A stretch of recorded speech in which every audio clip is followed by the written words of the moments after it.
I remember the day vividly, Tuesday, March 10th. The sky was an unforgiving gray, matching the weight in my chest as I walked to the mailbox. My hands trembled slightly as I reached for the letter that would determine my future.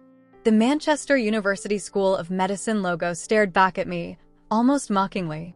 I took a deep breath and tore open the envelope, my eyes frantically scanning the page until they landed on those crushing words, "We regret to inform you." Time seemed to stop. This was my third attempt. 3 years of preparation, countless nights of studying until my eyes burned, all those practice exams and tutoring sessions, all for nothing. The letter shook in my hands as the reality sank in. I had failed again. I stood there on Oakwood Lane, the same street where I'd grown up dreaming of becoming a doctor like my grandfather. Mrs. Patterson was tending to her garden across the street, waving cheerfully as if this wasn't the day my future crumbled around me. I managed a weak wave back before turning toward home, each step heavier than the last.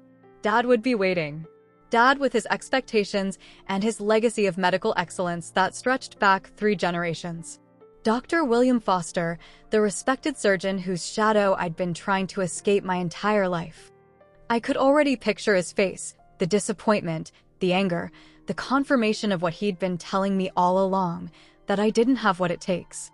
Our house came into view, the stately Victorian on Elmhurst Road that had been in our family for generations. Usually, I found comfort in its familiar blue shutters and wraparound porch, but today it looked more like a courthouse where my sentence would be delivered. Mom's car wasn't in the driveway. She was probably at her book club, which meant I'd face Dad alone. Part of me wanted to turn around, to delay the inevitable, but there was nowhere to run. This moment had been years in the making. I pushed open the front door, the familiar creak of the hinges announcing my arrival. Dad was in his study, just as he always was at this time on his day off from the hospital. I could hear the faint sound of classical music, Chopin, his go-to when reviewing patient files. "Dad?" My voice cracked as I stood in the doorway of his study. He looked up from his desk, reading glasses perched on the bridge of his nose. For a moment, there was hope in his eyes. Then he saw my face. "You didn't get in." Not a question, but a statement. I handed him the letter without a word.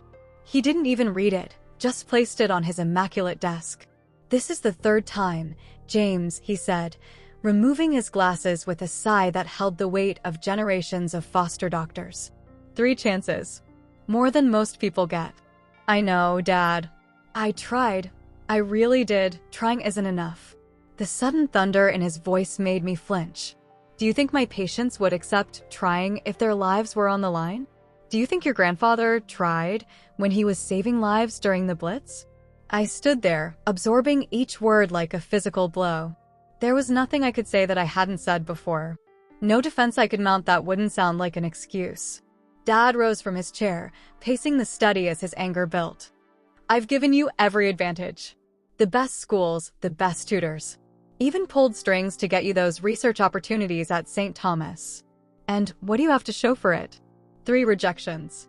Maybe medicine isn't for me," I whispered, saying aloud what I'd been afraid to even think. That was when something changed in his eyes, disappointment hardened into contempt. "Not for you? The Foster name has been synonymous with medical excellence for over a century, and you're ready to throw that away? What will you do instead, James? Join your art school friends? Waste your life chasing pipe dreams?" I thought of my sketchbooks, hidden under my bed. The hours I spent drawing when I should have been studying anatomy. The only times I felt truly alive. "It's not a waste if it's what I love," I said, finding an unexpected courage. Dad's face turned a shade of crimson I'd only seen when he talked about incompetent hospital administrators. "Love doesn't pay bills. Love doesn't build a legacy. Love is a luxury you haven't earned." He walked to the window, looking out at the garden where he'd once taught me the names of medicinal plants. When he spoke again, his voice was cold and final. "You are a disgrace to this family. You can't even get into medical school after 3 attempts. I won't watch you throw away your potential on childish fantasies." He turned to face me, his expression unrecognizable. "Get out of my house and never come back until you've made something of yourself." The words hit me like a physical blow. "Dad, you can't mean..." "I've never been more serious. You have until tomorrow morning to pack your things." Where am I supposed to go? I asked, my voice barely audible. That's not my concern. You're 22 years old. Figure it out. He sat back down, put his glasses on, and returned to his papers as if I had already left. I stood there for a moment longer, waiting for him to look up, to take it back, to show any sign that the last 22 years meant something to him. But he continued reading as if I were already a ghost. Upstairs in my room, I moved in a daze, stuffing clothes into my old backpack. I grabbed my sketchbooks, a few photographs, and what little money I had saved. Everything else, the life I had built, the memories embedded in every corner of this house, I would have to leave behind. That night, I slept in my childhood bed for the last time, staring at the glow-in-the-dark stars on my ceiling that Dad had helped me put up when I was 7. Back when I was still a source of pride, not disappointment. In the morning, Mum was in the kitchen making tea.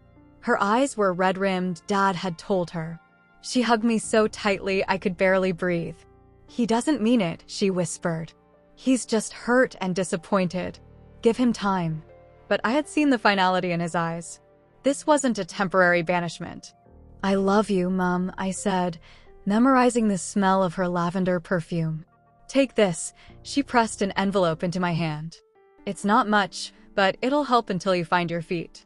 I knew taking the money would only cause problems between her and Dad, but the fear of what awaited me outside our door was greater than my pride. I left through the back gate to avoid passing Dad's study. The spring air felt different against my skin now, colder, sharper. With each step down Elmhurst Road, away from the only home I'd ever known, I felt both untethered and strangely free. Tears streamed down my face as I reached the end of our street. Through the blur, I looked back at the house where I was no longer welcome. In that moment, amid the crushing weight of rejection and loss, I made a silent vow that echoed with each heartbeat. I would find my own path, define success on my own terms, and one day, I would return, not as the son who had failed, but as a man who had found his true purpose. The first night was the hardest. After walking aimlessly through London for hours, I found myself at Waterloo Station as the evening crowds thinned and the last trains departed. My backpack felt impossibly heavy despite containing so little of my life. I sat on a bench watching the electronic departure board, imagining all the places I could go if I just had a destination in mind. I used some of Mum's money to buy a sandwich and a cup of tea from the only cafe still open. The barista, a girl with bright purple hair and kind eyes, gave me an extra pastry. "You look like you could use it," she said. I wonder if the devastation was that obvious on my face, or if she was just naturally generous. Either way, I couldn't find the words to thank her properly. When the station staff started eyeing me suspiciously, I knew I couldn't stay. I wandered out into the South Bank, where the Thames flowed black under the city lights. The London I stood silent across the water, a giant wheel that reminded me how life keeps turning regardless of personal tragedies. That first night, I slept on a bench near the National Theatre, my backpack clutched to my chest like a life preserver. The sounds of the city, distant sirens, late-night revelers, the occasional boat horn, became a strange lullaby. When I closed my eyes, I still saw Dad's face as he told me to leave, still heard the finality in his voice. Morning came with the harsh realization that yesterday wasn't just a nightmare. My back ached from the hard bench, and a fine drizzle had started, soaking through my jacket. I used the public toilets to wash my face and brush my teeth, avoiding my reflection in the mirror. The next few days blurred together. I stayed in a cheap hostel in Camden until my money situation became clear. Mum had given me £500, enough to survive for a while if I was careful, but not enough to build a new life. I needed work, fast. Finding a job proved harder than I'd expected. Without a fixed address or recent employment history, most places wouldn't even give me an application form. I tried cafes, shops, construction sites, anywhere that might hire someone with no real qualifications beyond 3 years of pre-med studies that had amounted to nothing. After a week, my funds dwindling, I found a room to rent in a shared house in Tottenham. It was tiny, with barely enough space for a single bed and a desk, but it had a door I could close and a window that looked out on a small park. My roommates were strangers, two Eastern European construction workers who left before dawn and returned after dark, and a night shift nurse who slept during the day. We passed like ships in the night, exchanging nothing more than nods in the narrow hallway. In the solitude of that small room, I confronted the darkest corners of my own thoughts. The crushing weight of failure pressed down on me each night as I stared at the water stains on the ceiling. I'd spent my entire life working toward one goal, becoming a doctor like Dad, like grandfather, like great-grandfather. Without that identity, who was I? I called Mom once a week from a payphone, assuring her I was fine even as my voice betrayed the lie. She never mentioned Dad, and I never asked. The absence of his name in our conversations was a wound we both carefully avoided touching. "Your cousin Sarah's getting married in June," she said during one call, her voice falsely bright. "Everyone's asking about you. What do you tell them?" I asked, dreading the answer. There was a pause before she replied. "That you're taking some time to figure things out. That you're brave and strong and will find your way." I leaned against the cold glass of the phone booth, closing my eyes against the tears. Brave and strong were the last things I felt. "I miss you, Mom," I whispered. "Oh, Jamie," her voice cracked. "I miss you too. Every day." After 2 weeks of rejections, I finally found work washing dishes at a busy Indian restaurant in Brick Lane. The owner, Mr. Patel, didn't ask too many questions when I applied, just whether I could work hard and if I minded late hours. The pay was minimal and under the table, but it was something. The kitchen was hot, chaotic, and loud, a constant rush of shouted orders in a mix of English and Hindi, the clatter of pans, and the hiss of steam. My hands cracked and bled from the hot water and harsh soaps. By the end of each shift, my clothes were soaked through with sweat and spattered with food. But there was something almost meditative about the mindless work, scrubbing plate after plate until they gleamed, organizing them in neat stacks, watching them disappear as the waiters whisked them away to be filled again. The kitchen staff spoke little English, but they shared their staff meals with me, pushing plates of fragrant biryani or butter chicken my way with encouraging nods. Occasionally, the head chef, Naveen, would explain a technique or spice blend to me when the rush died down. I found myself sketching the vibrant dishes during my breaks, capturing the colors and textures in my battered sketchbook. One quiet Tuesday afternoon, Mr. Patel caught me drawing. I tried to hide the sketchbook, embarrassed, but he asked to see it.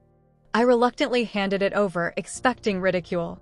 Instead, his eyes widened as he flipped through the pages. "You have talent," he said simply, returning the book. The next day, he asked if I could design a new menu cover. It was the first time since leaving home that someone had valued something I could do.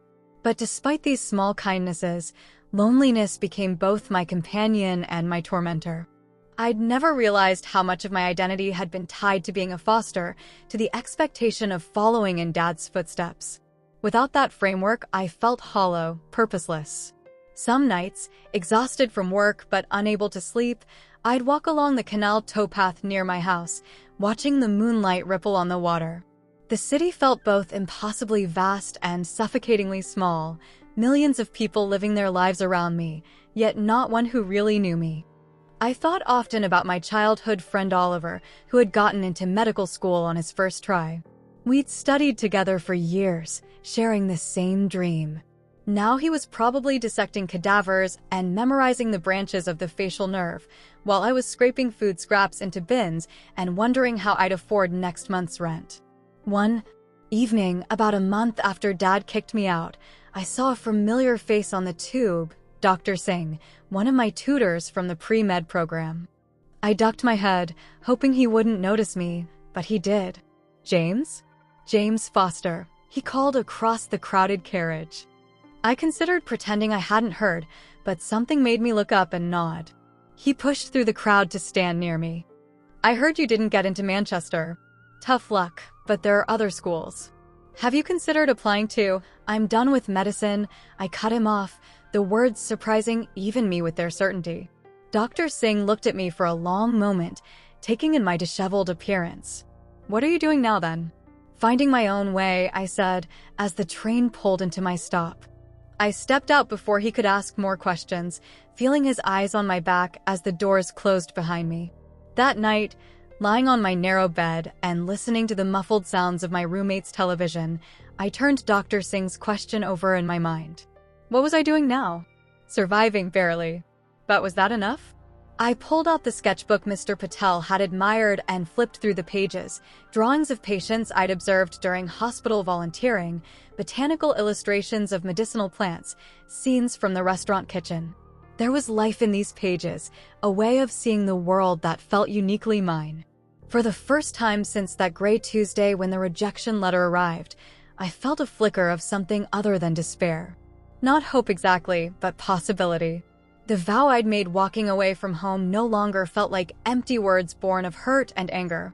Perhaps there was a path forward after all, not the one that had been laid out for me since birth, but one I would have to discover step by uncertain step. As I closed the sketchbook and set it on the windowsill where the first light of dawn would touch it, I realized that amid the desolation of these past weeks, something had begun to take root, a fragile but persistent determination to find not just a way to live, but a reason to. London in summer should have been beautiful, but when you're working 14-hour days just to make rent, you don't notice much beyond the inside of a kitchen and the night bus home. 2 months had passed since I'd left Elmhurst Road, and survival had become my full-time occupation. Mr. Patel had moved me from dishwashing to helping with food prep after seeing my careful attention to detail. The slight promotion meant a small raise, but more importantly, it meant I was learning something. My hands, once soft from years of turning textbook pages, grew calloused and skilled with a knife. I could dice an onion in 30 seconds flat and knew the exact moment when cumin seeds were properly toasted. But restaurant work wasn't enough. I picked up a morning shift at a cafe near Liverpool Street, serving commuters who barely looked up from their phones while ordering. Between the two jobs, I slept maybe 4 hours a night, catching naps on the bus between shifts when I could. "You're killing yourself, mate," said Eddie, one of the baristas at the cafe. No job's worth that. I just shrugged and kept wiping down tables. What could I say? That I had nowhere else to go?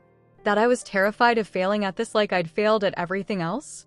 The truth was, exhaustion had become a kind of shield. When I was too tired to think, I couldn't dwell on what I'd lost or worry about the future. I just moved through each day on autopilot, one foot in front of the other, one plate after another, one customer at a time. Money remained a constant worry. My landlord raised the rent without warning, and my roommates changed frequently, always strangers, always passing through. I started keeping my few valuable possessions, Mom's envelope, now empty, my grandfather's pocket watch, my sketchbooks, in a locked box under my bed. One particularly bad week, the cafe cut my hours just as a pipe burst in our flat, soaking the mattress I couldn't afford to replace. I slept on the floor for 3 nights, waking with my back screaming in protest, then standing for 12 hours straight at the restaurant. During a rare break, I found myself in the alley behind the kitchen, gasping for breath as panic clawed at my throat. Was this really all there was now? Just endless work and worry? That same night, I nearly sliced my finger off while chopping chilies, distracted by exhaustion. Naveen bandaged it for me, shaking his head. "This is not good, James. You make mistakes like this, you lose hand. No hand, no job." I stared at my bandaged finger, realizing how precarious everything was. One serious injury and the house of cards would collapse. It was around this time that I ran into Oliver, my old friend, now a second-year medical student. I was serving coffee at the cafe when he walked in, laughing with a group of students. I nearly dropped the mug I was holding. "James," he said, spotting me behind the counter. "My God, it is you." His friends continued to the table while he approached me, his face a mixture of surprise and concern. "I've been trying to reach you for months," he said. "Your mom said you'd moved out but wouldn't give me your contact info. Are you working here now?" I nodded, acutely aware of my stained apron and the bags under my eyes. Oliver looked exactly as I remembered, confident, well-rested, his future securely mapped out. "Listen, my break's in 10 minutes, I said. "Can you wait?" We sat at a small table in the corner, Oliver nursing a cappuccino while I gulped down black coffee, needing the caffeine to keep me going. "So you're really not coming back to medicine?" he asked after I'd given him the abbreviated version of the past few months. "Can't," I said simply. 3 strikes and I'm out. Besides, Dad made it clear I'm not welcome home unless I've made something of myself. Oliver shook his head. "That's harsh, even for Dr. Foster. But listen, you don't need to be working yourself to death in these jobs. My uncle runs a medical illustration company, diagrams for textbooks, patient education materials, that sort of thing. They're always looking for people who understand both art and anatomy." I stared at him, something stirring inside me that I hadn't felt in months. "You think I could do that?" I asked, trying not to sound as desperate as I felt. "I've seen your notebooks, remember? All those detailed sketches of dissections? You were the only one who could make the brachial plexus look like something other than spaghetti." He scribbled an email address on a napkin. "Send him your portfolio. Mention my name." That night, after my restaurant shift, I dug through my backpack for my old anatomy drawings. They were creased and smudged, but the detail was still there, precise lines capturing the complex architecture of the human body. I stayed up until dawn, photographing the best ones with my cheap phone, writing a cover letter that tried to bridge the gap between my former life as a medical student and my current one as whatever I was now. 2 weeks passed with no response. I tried not to let hope curdle into disappointment. I was used to rejection by now, wasn't I? Then, just as I was about to give up, an email appeared, an invitation to interview at Meridian Medical Illustration. The interview was scheduled during my cafe shift. I asked for the morning off. They told me not to bother coming back at all. One job down, but a chance at something better. I ironed my only decent shirt, borrowed a tie from one of my roommates, and tried to look like someone who hadn't been sleeping on the floor of a damp flat. Meridian's offices were in a converted warehouse in Clerkenwell, all exposed brick and huge windows. The receptionist gave me a curious look as I entered, clutching my portfolio to my chest like a shield. Oliver's uncle, Dr. Neil Whitman, was nothing like I expected. I'd imagined someone stuffy and academic, but he was a barrel-chested man with a booming laugh and paint-stained fingers. "So you're William Foster's boy," he said, glancing through my portfolio. I remember him from conferences. Brilliant surgeon, but always looked like he had a stick up his arse. I nearly choked on the water I'd been offered. "Sorry," Dr. Whitman grinned, not looking sorry at all. "Professional rivalry. Now, let's see what you can do." He set me a test, a simple diagram of the heart to complete in an hour. I worked steadily, losing myself in the familiar contours of ventricles and valves. For the first time in months, I felt competent, like I was doing something I was truly good at. Dr. Whitman studied my finished work with narrowed eyes. "Your technique needs refinement, but you've got a good eye for structure. More importantly, you understand what you're drawing, that's rare." He offered me an apprenticeship on the spot, low pay, but a foot in the door of medical illustration. I accepted before he could change his mind. The apprenticeship meant I could quit the cafe, but I still needed the restaurant job to make ends meet. My days became an exhausting cycle of learning digital illustration techniques at Meridian and then rushing to Brick Lane for the evening shift.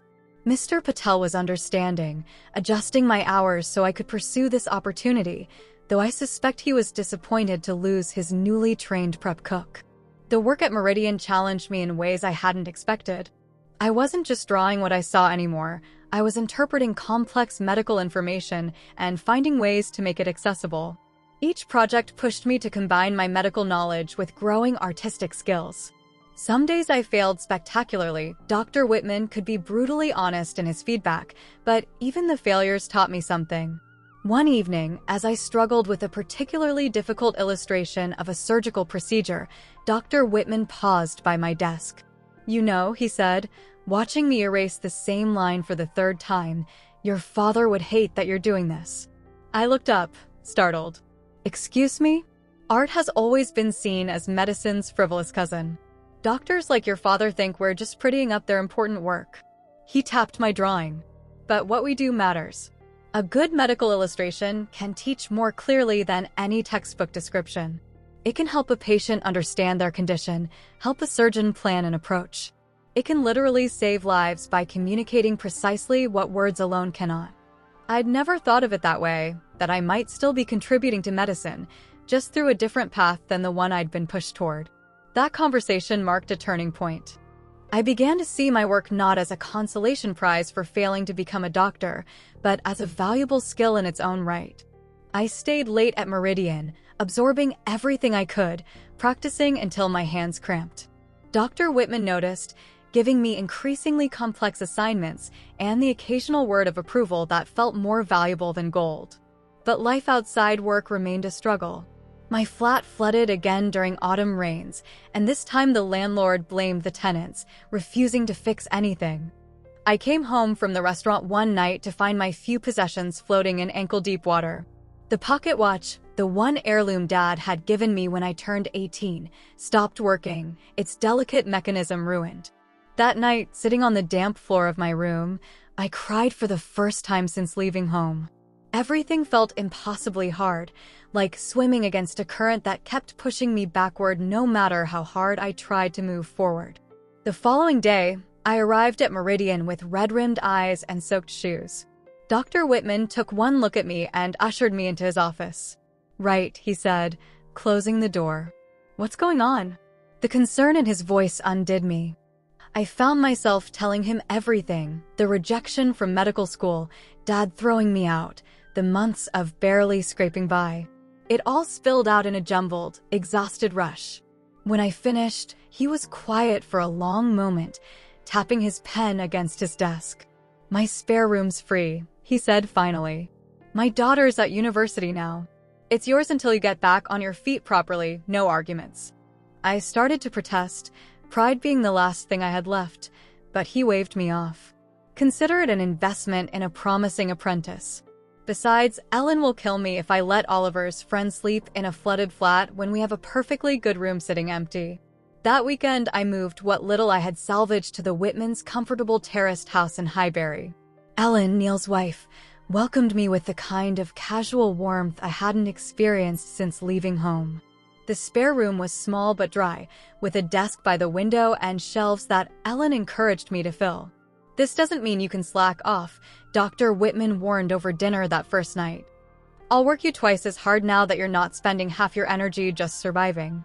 He was true to his word. The next few weeks were the most demanding of my apprenticeship, but also the most rewarding. Without the constant pressure of basic survival, I could focus fully on developing my skills. I quit the restaurant job with Mr. Patel's blessing. He even insisted on hosting a small goodbye dinner for me, pressing containers of homemade food into my hands as I left. For the first time since that gray Tuesday when the rejection letter arrived, I began to feel that I wasn't just enduring life, but building one. It wasn't the life I had been raised to expect, or the one Dad had demanded I pursue. It was messier, more uncertain, pieced together from unexpected opportunities and small kindnesses. But it was mine. And in quiet moments, usually late at night while working on particularly challenging illustrations, I still thought about that vow I'd made walking away from Elmhurst Road. I wasn't ready to return yet, not nearly. But for the first time, I could imagine a day when I might be. Living with the Whitmans changed everything. Their home on Willow Terrace became more than just shelter. It was a place where I could breathe again. Ellen insisted I join them for dinner most nights, claiming she always cooked too much anyway. We'd sit around their oak table, talking about everything from medical advances to the latest exhibition at the Tate Modern. It was the first time in months I'd engaged in conversation that wasn't about survival. Neil, he'd insisted I drop the Dr. Whitman after the first week, turned out to be not just a mentor, but a different kind of role model than I'd ever had. He approached his work with a passion that had nothing to do with prestige or family legacy. He simply loved the challenge of making complex medical concepts visible. "Look at this," he said one evening, spreading out sketches for a new pediatric heart surgery guide across the kitchen table. Surgeons know what they're doing, but explaining it to terrified parents? That's where we come in. We're translators. I began to understand that medical illustration wasn't a consolation prize for failing to become a doctor. It was a vocation with its own purpose. With this realization came a subtle shift in how I viewed my skills. The attention to detail that had never quite been enough in my medical studies was precisely what made me suited for this work. 3 months into my apprenticeship, Neil assigned me my first solo project, illustrations for a patient guide to physical therapy after knee replacement. I spent weeks researching, sketching preliminary designs, and refining them on the computer. When I finally submitted the completed work, I braced myself for criticism. Neil reviewed my illustrations in silence, his expression unreadable. Finally, he looked up. "These are good, James. Really good. You've made complex movements clear without oversimplifying." He nodded to himself. "The client will be pleased." That simple validation lit something inside me that had been dark for too long. I'd been so focused on what I'd failed to become that I hadn't recognized what I might actually be good at. That weekend, I walked through Regent's Park with a sketchbook, something I hadn't done since my early university days. The world seemed suddenly full of possibilities rather than obstacles. I drew people lounging on the grass, the intricate architecture of the bandstand, a detailed study of a leaf's veins that reminded me of capillary networks. Back at Willow Terrace, Ellen noticed the change in me. "You're drawing for pleasure again," she said, glancing at my sketchbook on the coffee table. "That's a good sign." I hadn't thought of it that way, but she was right. For years, drawing had been my secret escape from the pressure of medical studies, something I did furtively between anatomy lessons and clinical observations. Now it was becoming the center of my life rather than its margins. Around this time, I received a rare phone call from Mom. Usually, we kept to our weekly schedule, but her voice on a Tuesday evening surprised me. "Jamie? I hope I'm not interrupting." "Never for you, Mom. Is everything all right?"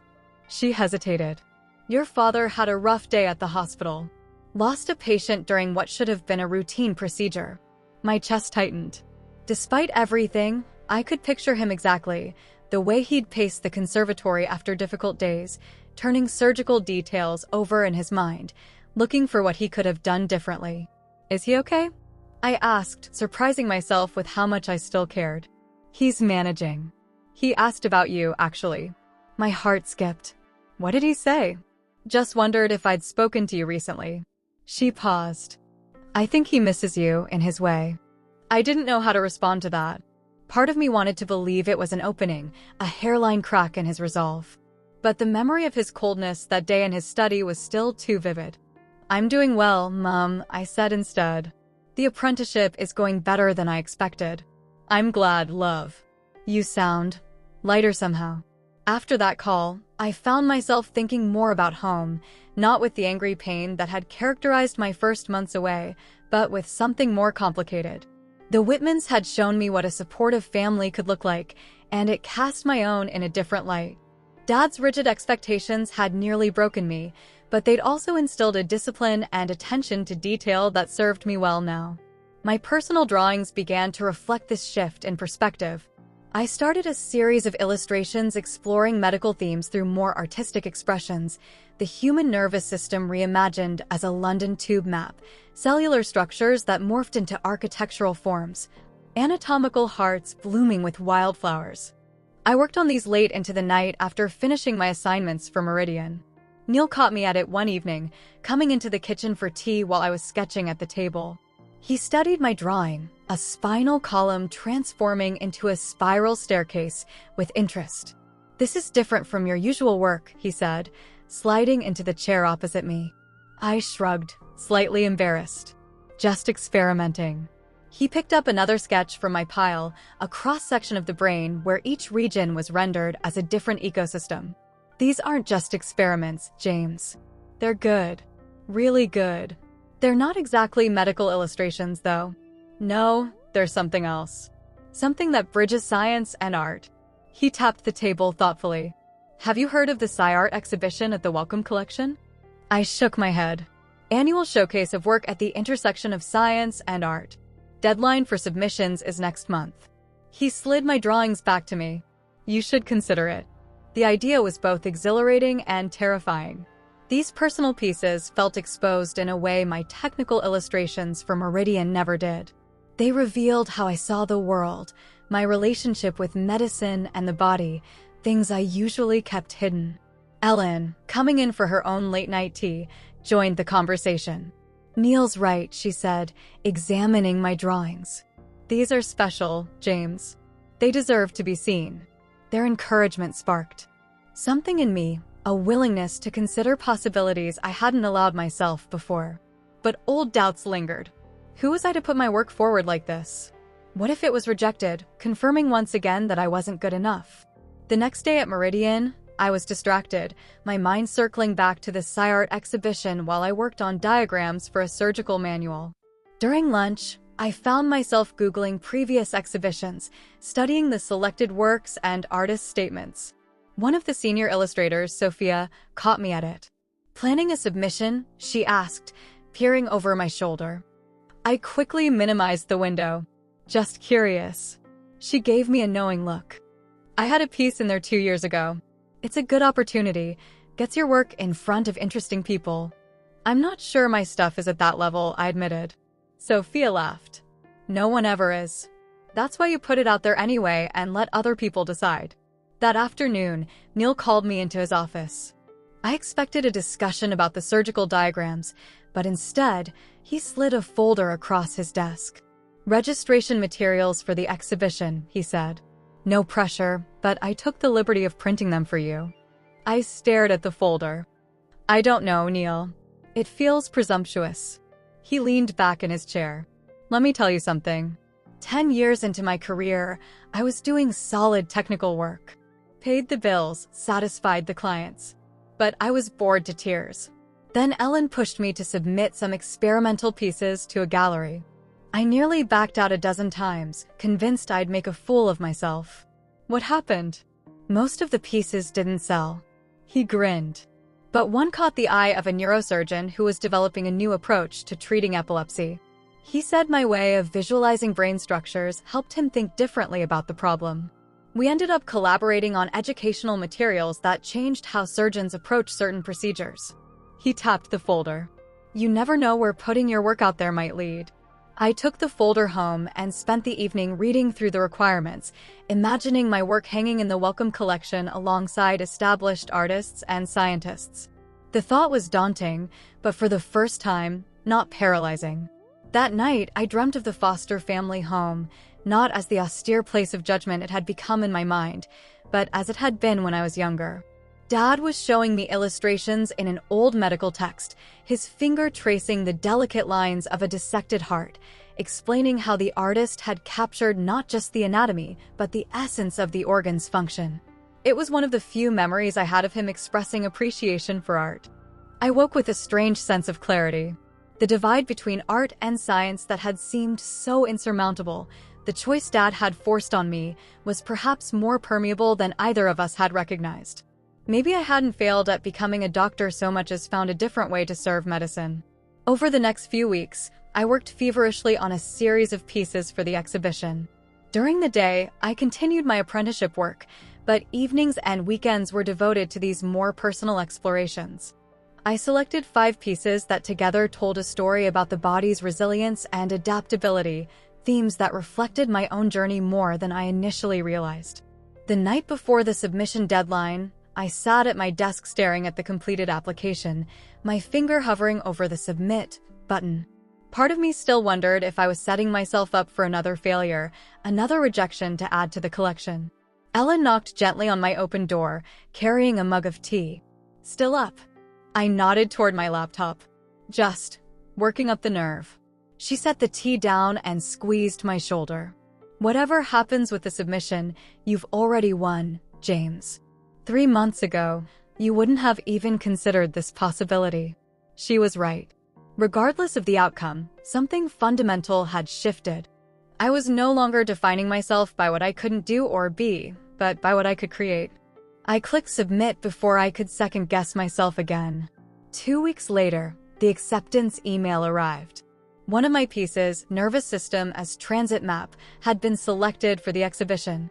I stared at the screen in disbelief, reading the curator's comments about the work's innovative visualization of bodily systems as social infrastructure. That evening, the Whitmans insisted on opening a bottle of champagne to celebrate. As we toasted my small success, I felt a warm certainty blooming inside me, not just pride in this achievement, but a growing confidence in the path I was forging. It wasn't the one I'd been raised to follow, but it was increasingly, undeniably mine. The night of the Sci-Art exhibition opening at the Welcome Collection arrived faster than I expected. I stood in front of the mirror in the Whitman's bathroom, struggling with a tie I rarely wore. Neil had lent me a decent jacket, insisting that first impressions mattered in the art world just as much as in medicine. "You look like you're heading to your own execution," Ellen said, appearing in the doorway. She stepped forward, gently batting my hands away to fix the mangled knot. "It's a celebration, not a trial." "What if no one likes it?" The question slipped out before I could stop it. Ellen met my eyes in the mirror. "Then you'll have learned something valuable about your work, and you'll make the next piece better." She straightened my collar. "But that's not going to happen. Your piece is brilliant." The Welcome Collection was packed with an eclectic crowd, academics in tweed rubbing shoulders with trendy artists, medical professionals examining works with clinical precision, curious members of the public wandering between exhibits. I moved through the space in a daze, overhearing snippets of conversation about neuroscience, climate change, bioethics, all explored through the lens of art.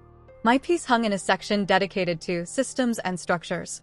Seeing it on the wall, professionally mounted and lit, made it look foreign, more significant somehow than when it had been spread across my desk.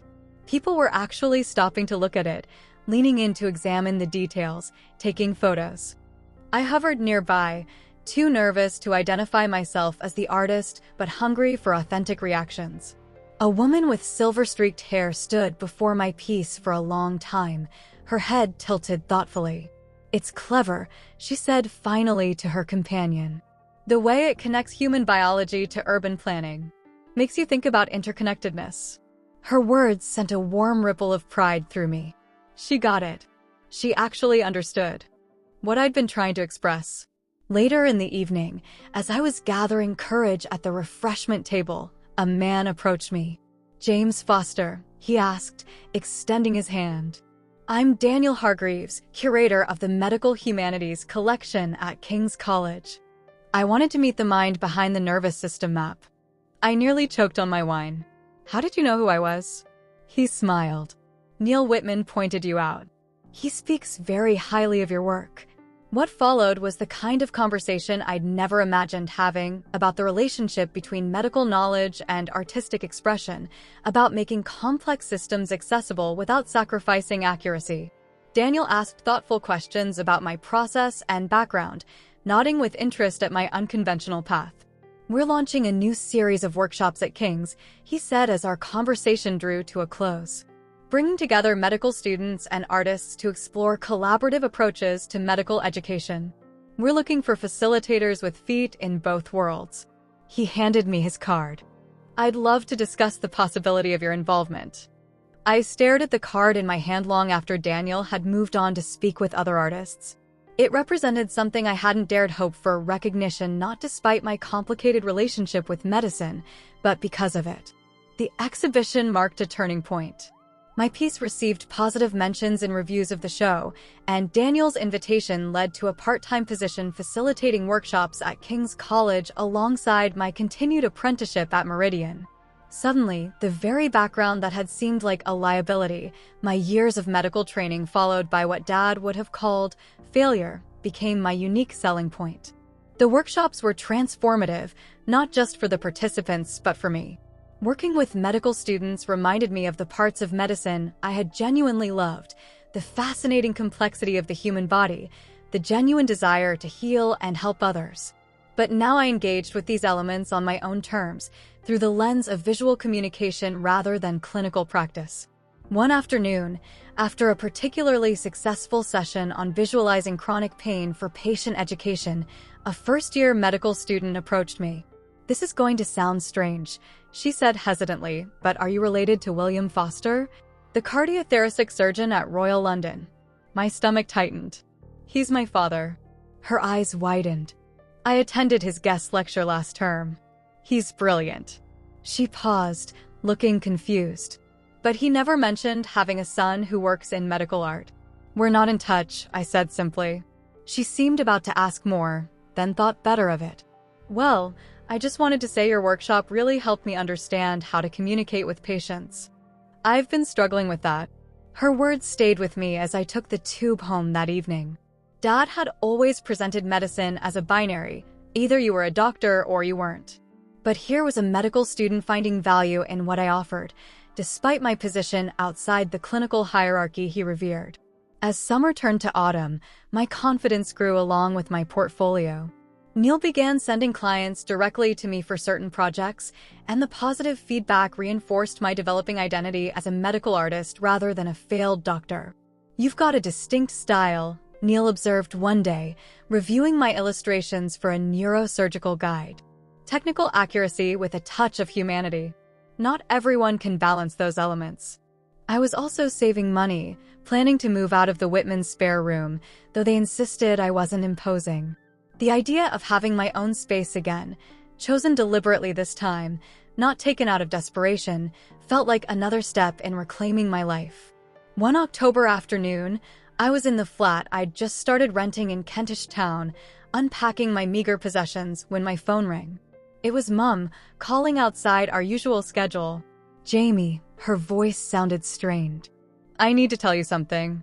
My mind immediately conjured worst-case scenarios. "Is Dad all right?"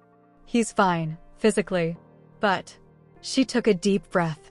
"He's retiring early. There was an incident during surgery. Nothing went wrong with the patient, but his hands started shaking. He couldn't continue." I sat heavily on my new second-hand sofa. Dad, unable to operate. I couldn't imagine it. Surgery had been his identity for as long as I could remember. "The hospital suggested it might be time to step back," Mum continued. "He's not taking it well." "I'm sorry to hear that," I said, meaning it despite everything. "How are you holding up?" "I'm managing." "But Jamie..." She hesitated. "I think it might help if you visited. Not right away, but soon. He's facing his own kind of failure now." The parallels weren't lost on me. Dad forced to confront the end of his surgical career, just as he'd made me confront the end of my medical aspirations. But where he'd responded to my situation with anger and rejection, I felt only a complicated sympathy for his. "I'll think about it," I promised, not ready to commit, but not dismissing the idea outright. After the call, I continued unpacking, coming across my grandfather's pocket watch, the one damaged in the flood. On impulse, I decided to get it repaired.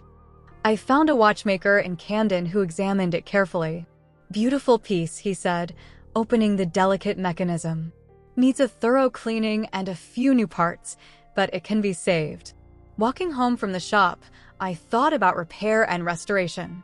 My relationship with Dad had been broken by his inability to accept my departure from the path he'd chosen for me. Now, circumstances had forced him from his own path. Perhaps in that shared experience there might be grounds for a new understanding.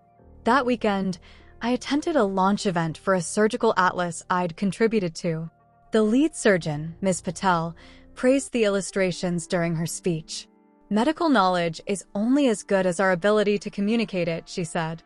"The clarity and precision of these illustrations will help surgeons around the world perform this procedure more safely." Afterward, she sought me out specifically. "Your work on the vascular variations was exceptional," she said. "You clearly understand surgical thinking." "I spent some time in medical training," I explained. She nodded. "It shows. Listen, I'm working on a new minimally invasive technique. The visualizations are challenging because the perspective is so different from traditional open surgery. Would you be interested in collaborating?" 6 months earlier, I would have deflected such an opportunity, feeling like an imposter. Now I handed her my card with genuine confidence. I'd be delighted to discuss it. On my 30th birthday in November, the Whitmans hosted a small gathering at their home. Friends from Meridian came, along with colleagues from the King's College workshops and even Mr. Patel from the restaurant, who brought enough food to feed twice our number.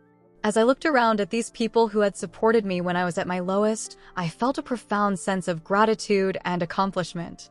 The journey hadn't been anything like what I'd imagined when I was younger, dreaming of following in Dad's footsteps. It had been harder in some ways, but also richer and more authentically mine.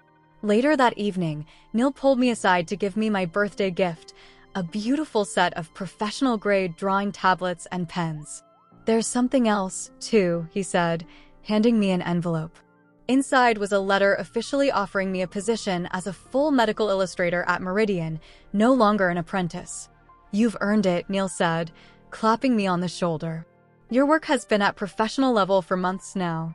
I stared at the letter, thinking about how far I'd come from that gray Tuesday when the rejection from medical school had seemed like the end of everything. In some ways, it had been an end, the end of trying to be someone I wasn't. But it had also been the beginning of discovering who I could be.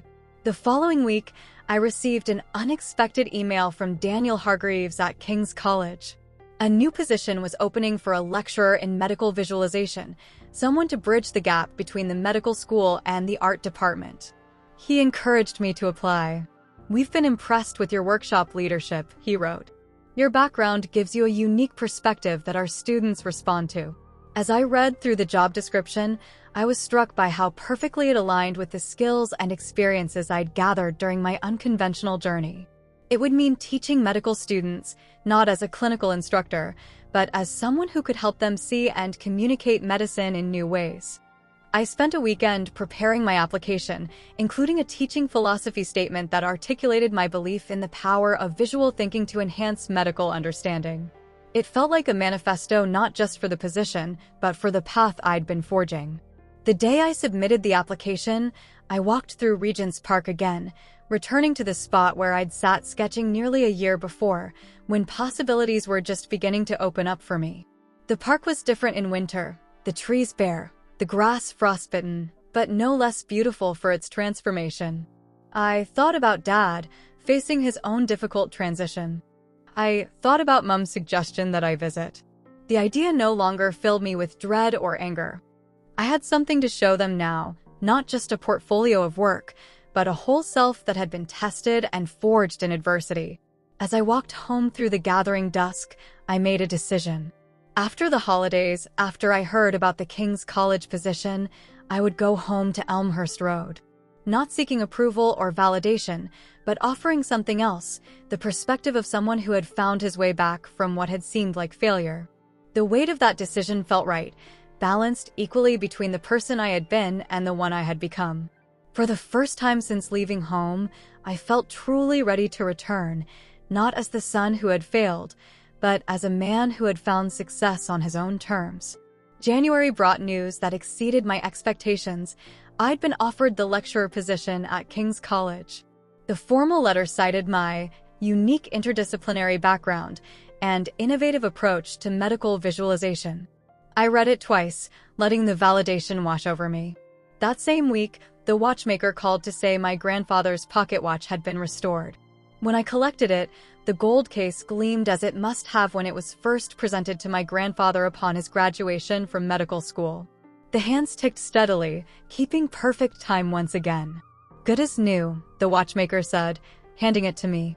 "These old pieces are made to last, with proper care." The watch felt like an omen. Perhaps old broken things could be mended, with skill and patience. It was time to find out if the same was true of family. I called Mum to tell her I was ready to visit. Her immediate joy made me realize how long she'd been waiting for this moment. "When?" she asked, barely containing her excitement. "This weekend?" I suggested, before I could lose my nerve. There was a pause.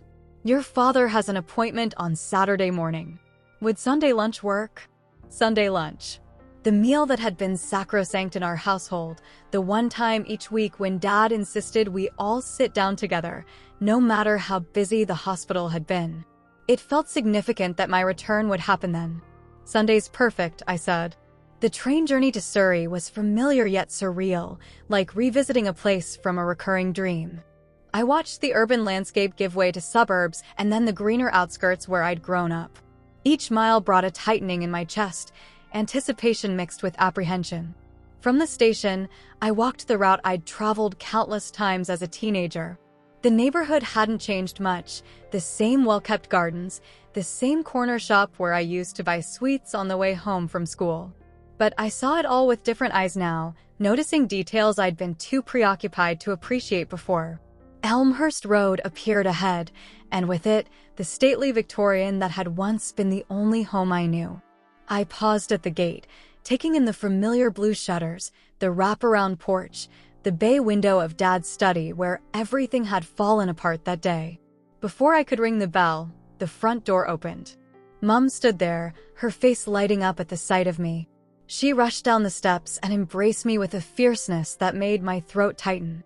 "Let me look at you," she said, stepping back with her hands still on my shoulders. Her eyes moved over my face, noting the changes. "You look well, Jamie. Grown up." I hadn't realized how much I'd needed to hear that the time away had changed me in visible ways, that I wasn't the same defeated young man who had walked away from this house. Inside, the house smelled the same, lemon polish and the faint scent of whatever was cooking for lunch. The hallway was lined with the same family photographs, though I noticed a new one of Cousin Sarah's wedding, where my absence was conspicuous. "Your father's in the conservatory," Mum said, her voice dropping slightly. "He doesn't spend much time in his study these days." I followed her through the kitchen, noticing small changes, new curtains, a different arrangement of cookbooks. She was chatting nervously about neighbors and relatives, filling the silence with information I didn't really need. The conservatory had always been Dad's retreat, a glass-enclosed space filled with the orchids he tended with the same precision he brought to surgery. As we approached, I could see his silhouette through the glass, seated in his favorite wicker chair. Mum touched my arm. "He's looking forward to seeing you," she said quietly. "In his way." I nodded, understanding what she meant. Dad had never been demonstrative, even at the best of times. She left me at the threshold, murmuring something about checking on lunch. Taking a deep breath, I stepped into the sunlit space. Dad looked up from his newspaper. My first thought was how much older he appeared, his hair now completely silver, his face more lined than I remembered. But it was the subtle change in his posture that struck me most, a slight slump to the shoulders that had always been militarily straight. "James," he said, folding his newspaper with deliberate care. "You're looking well." "Thank you, sir." The formality slipped out automatically. "It's good to see you." An awkward silence fell. I'd rehearsed this moment for days, preparing explanations of my work, achievements I could present like offerings. But facing him now, none of that seemed right. Instead, I reached into my pocket and pulled out the restored watch. "I had grandfather's watch repaired," I said, holding it out. "It was damaged a while back, but it's working perfectly now." He took it, turning it over in hands that I noticed had a slight tremor. "Good craftsmanship," he said, examining the mechanism. "Hardly anyone repairs these properly anymore." The watchmaker said it was made to last, with proper care. Dad's eyes met mine, and I saw he understood the parallel. He gestured to the chair opposite his. "Sit. Tell me about what you've been doing. Your mother mentions you're working in medical illustration." I sat, gathering my thoughts. "Yes, I started as an apprentice at Meridian Medical Illustration about a year ago. I've since been promoted to a full illustrator position." I explained my work, watching his face for signs of dismissal or disappointment.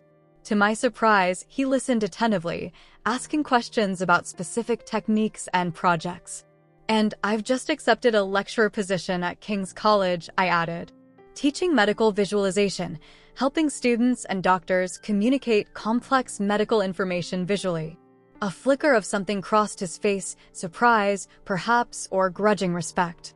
"King's has an excellent reputation," he said carefully. "It's not the same as being a doctor," I acknowledged, addressing the elephant in the room.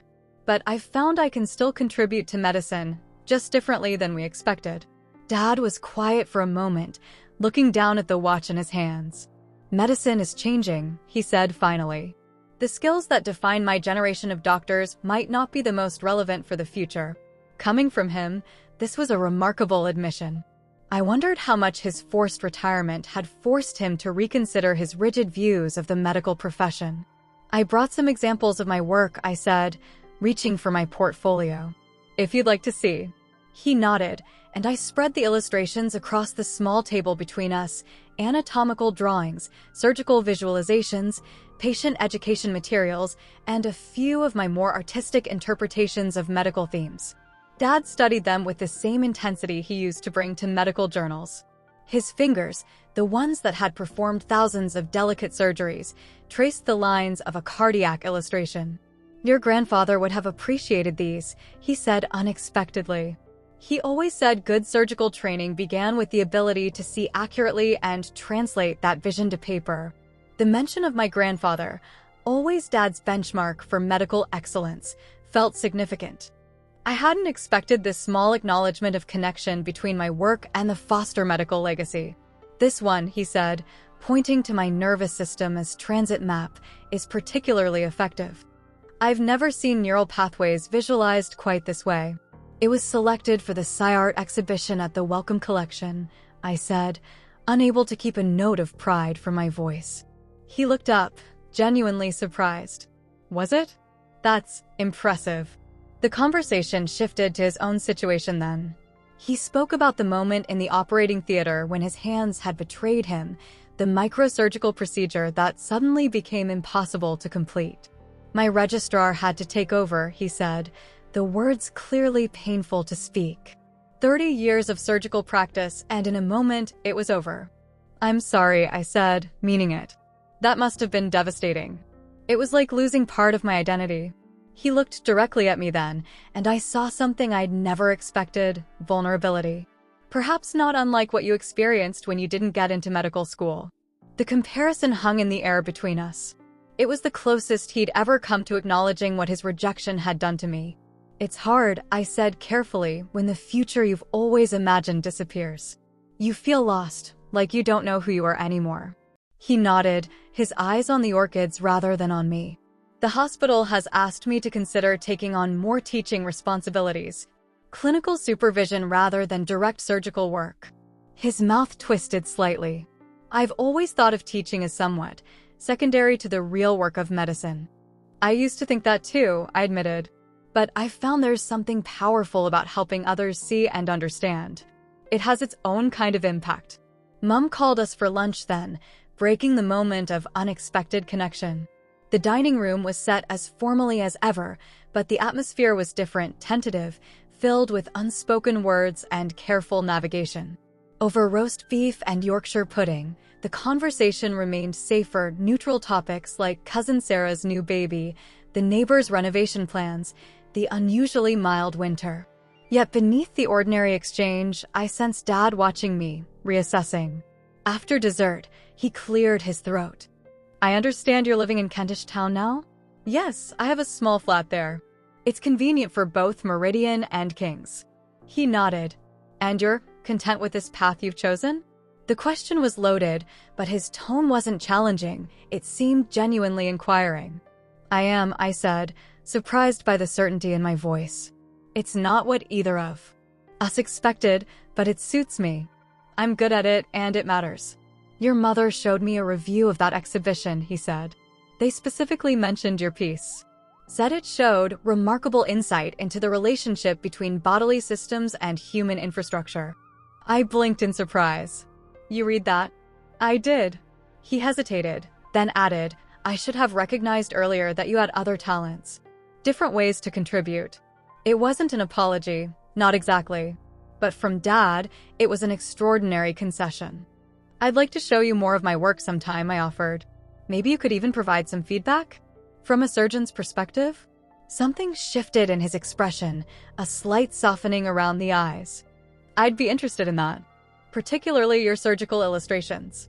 As the afternoon wore on, we reached a kind of tentative truce. Neither of us directly addressed the harsh words of our last encounter or my abrupt departure from the family home. But in small ways, we acknowledged the journey we'd both taken since then. When it was time for me to leave, Dad walked me to the door, something he wouldn't have done before. At the threshold, he hesitated, then held out his hand. "I'm glad you found your place, James," he said as we shook hands. Different from what I envisioned, but worthwhile nonetheless. Coming from him, it was profound praise. I felt a weight lifting that I hadn't even realized I was still carrying. "Thank you," I said simply. Mom hugged me tightly, making me promise to return soon. "Maybe for dinner next time," she suggested. "Your father mentioned there's an exhibit at the Royal College of Surgeons you might both find interesting." On the train back to London, I watched the suburban landscape give way to the crowded cityscape, feeling a curious sense of completion. I had returned not as the prodigal son seeking forgiveness, but as a man with his own accomplishments and identity. My phone buzzed with a text from Neil. How did it go? I considered how to respond, how to capture the subtle shift that had occurred. Finally, I typed, "Better than expected." We both had to face failure to find common ground. As the train pulled into the station, I thought about tomorrow, my first official day as a lecturer at King's College, guiding medical students and seeing their future profession through new eyes. I thought about the projects waiting at Meridian, the continuing workshops, the new artistic experiments I wanted to try. The journey from that devastating day when I'd received the final rejection from medical school had been nothing like I could have predicted. It had taken me through depths of despair and moments of unexpected joy, through the humility of starting over and the pride of creating something uniquely mine. I stepped onto the platform, pocketing my grandfather's watch, now repaired, now keeping perfect time again. My father hadn't asked for its return, and I took that as another small acknowledgement that I too was part of the Foster legacy, just not in the way any of us had imagined. London stretched before me, familiar now, the city that had both broken and remade me. As I made my way home through the evening crowds, I felt a sense of peace settle over me. I had proven my worth, not just to my father or family, but to myself. And in the end, that was the validation that mattered most.